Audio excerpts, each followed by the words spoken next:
What's up, everybody? This is a breaking news update on Alabama football YouTube, a breaking recruiting update. Trey Annity joined with Andrew Bone this morning. Break some big news, exciting news. Tyler Steen, the offensive line transfer now, has decided he'll be committing with the Crimson Tide. Of course, this past season at Vanderbilt, big name in the transfer portal. Alabama continuing their hot streak there in the NCAA Transfer Portal. Bone, want to know your thoughts on this transfer, of course, what this means for Alabama's offensive line group, and what Nick Saban did to ultimately get Tyler Steen to commit with the Crimson Tide.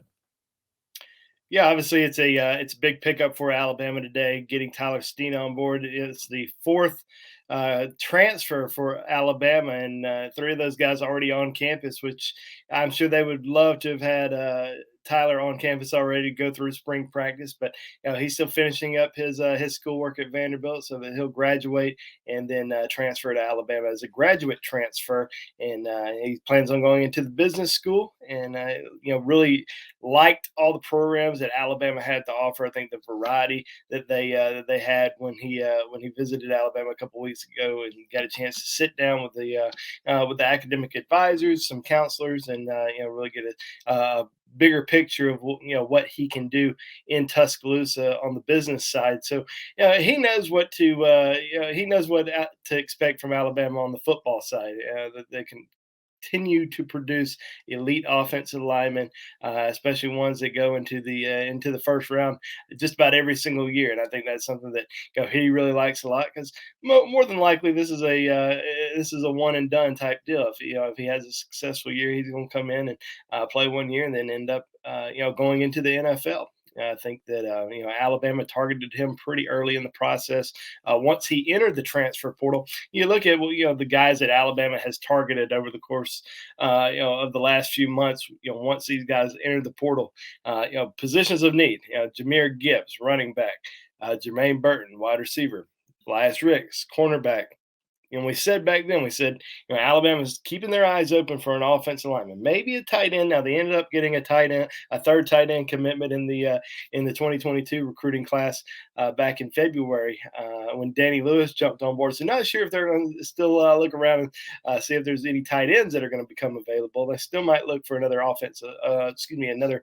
I was going to say offensive lineman, but I meant to say offensive player. They could still be looking at another wide receiver a little bit down the road. But as far as offensive line was concerned, they knew that they were losing some key guys on the offensive front, especially at the tackle position. Both tackle positions pretty much wide open. And I think that there's obviously some great talent that's there, young talent, some guys that are itching to get on the field. But it's hard to beat somebody who has a ton of experience, especially playing in the SEC. When you started 32 games at tackle in the SEC, even though he was at Vanderbilt, he's still going up against SEC players. You're going up against top guys, every single week. So I think Alabama, did their due diligence. They didn't just look at, all right, there's an offensive tackle from Vanderbilt. He's an SEC guy. Let's go after him. They did their due diligence. They evaluated him. They watched probably every single game film of his. They got him down for a visit last weekend.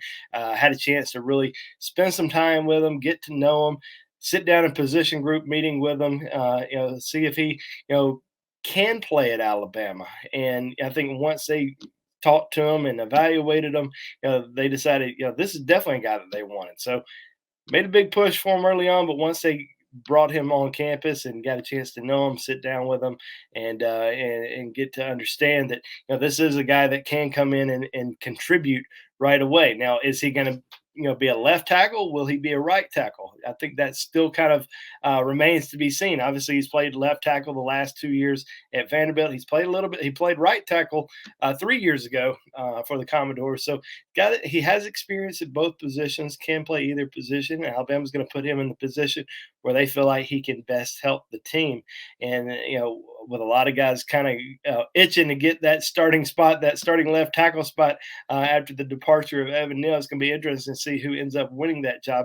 But obviously, if Tyler Steen wants to win a job, that's going to happen in the fall because he's not going to be obviously going through spring practice. He's going to graduate from Vanderbilt next month and then enroll at Alabama in late May. Yeah.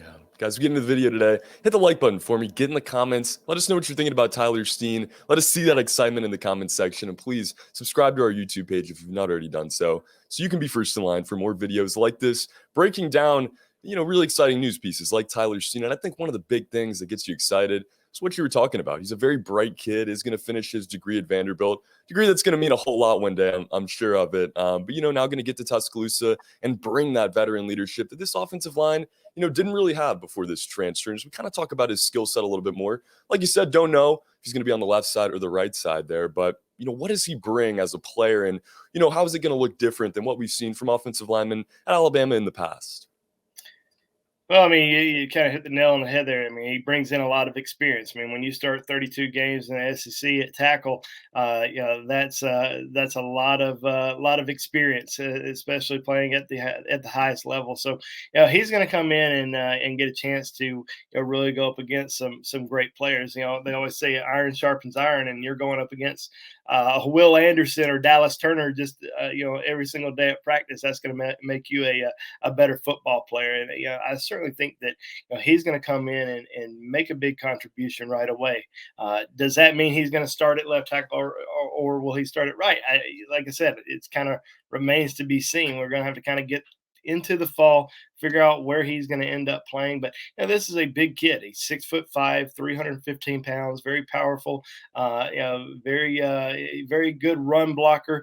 I think that as a pass blocker, he has certainly improved a lot from his from his junior season to last season. Had a great season there, and definitely has a chance to enhance his game even more, especially going to Alabama, getting taught by Alabama's offensive line coaches, Coach Eric Wolford, new offensive line coach that came in. He's not the only coach that's working down there. There's other coaches that are certainly going to be training him, getting him better, especially in that strength and conditioning program with Coach David Ballou.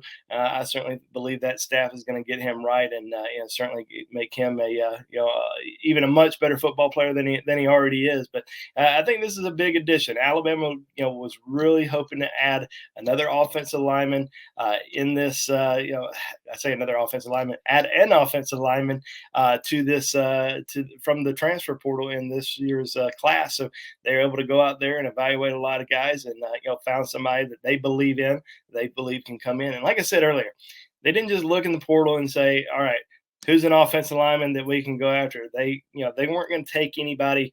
They were going to evaluate. They wanted to get somebody that they felt like was good enough to play at Alabama. And this was a guy that they felt like is an Alabama caliber player. So that's why they really pushed for him and got him on board. I had an opportunity to talk to his father, Darius, a few days ago after the visit to Alabama this past weekend or last weekend. And, they just were really blown away by everything, really on the academic side. And I mentioned that earlier. They really liked all the different programs that were offered on the business side for graduate school. And I think that's something that really stood out to them. Another thing that they really liked a lot was having a conversation with Coach Eric Walford and talking to him about all the different types of schemes that they like to run in their offense, and especially with their offensive linemen. And Coach Walford really, lets the player dictate how he uses his scheme. And it's not something that he wants the kid to end up figuring it out. He wants to go by what the kid's best at doing, and certainly uses his strengths to his advantage. So I certainly think that that's something that stood out to him, and that's something that he's going to be able to do in Tuscaloosa. Yeah, you love how, focused he's been on the education side of things so far. And Nick Saban has been incredibly focused on this transfer portal to this point, continues to have success. Like you said, going out, getting players of need, getting a running back, getting a veteran wide receiver, getting some help with that secondary as well. What goes into this? How is Nick Saban able to have this much success, not only recruiting, but now getting players to transfer to Alabama, not just around the country, but players from the SEC? Well, obviously, some things have to kind of fall into place for Alabama to get some of these top guys. Whether that's a coaching change or just somebody looking for a better opportunity. And obviously, a position's got to be a scholarship's got to be available. But Alabama had some available scholarships, and obviously they've had some success with the transfer portal. I think a lot of kids who enter that transfer portal, they know that there have been other kids who have gone into the portal, transferred to Alabama, and had a lot of success. Whether that's Landon Dickerson, Jake Coker, obviously the recent guys with JMO and Henry To'oTo'o.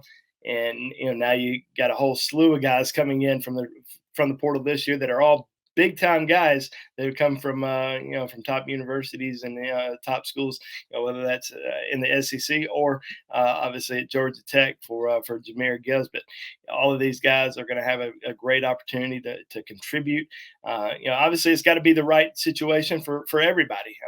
Especially for the kids. The kid doesn't really want to transfer to a school and go and sit the bench. He wants to transfer and not necessarily be guaranteed a starting job, but he certainly wants to get on the field, and he's going to go to the school that's going to get him on the field the quickest. And obviously Alabama had some spots that were open this year, at least for competition, and that's why Alabama was able to have so much success in the transfer portal in this cycle.